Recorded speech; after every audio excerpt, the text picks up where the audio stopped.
ออค่ะเมื่อสุมปีน้องๆไปก็ได้เสียเขาตั้งเสียงในคณะก็ในช่อง YouTube อันในข่าวก็อำได้ลงถึงเย้าในคณะก็ได้มีคลิปได้ก็ได้เสียอันนั้นก็เป็นพี่น้องใต้เฮาตั้งนำตั้งหลายในคณะและเอามาลงไว้ว้าว เป็นตีหมายตีต้วงในคณะหันว่าสะโคใต้หังหลีในคณะมันก็ TikTok เนี่ยปิดกว่ามันก็ TikTok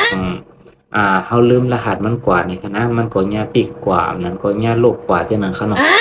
มันก็มีตั้งนำตั้งหลายนี่คะนะพอเฮาเอามาลงไว้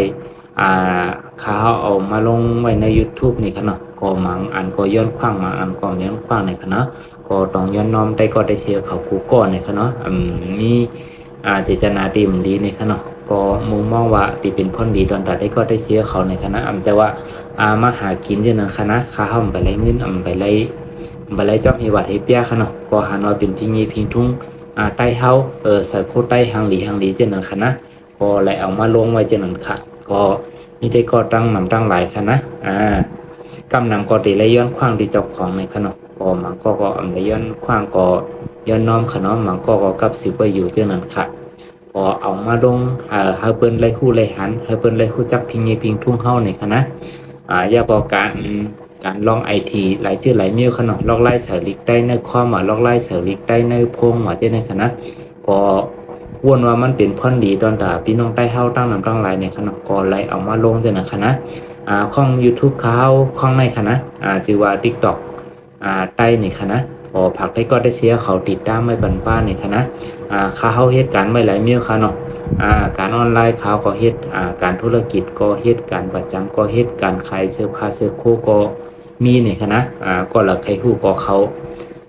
าตุ้ยตั้งแต่ลิงก์ของช่อง YouTube ในไลน์นี่ค่ะเนาะก็ผักติดตามจ้อมนี่ค่ะนะก็ผักปันเอ็นปันแห้งพี่น้องใต้เฮาหนังกันป้าอีกนึงนี่ค่ะเนาะก็ย้อนแห้งใจ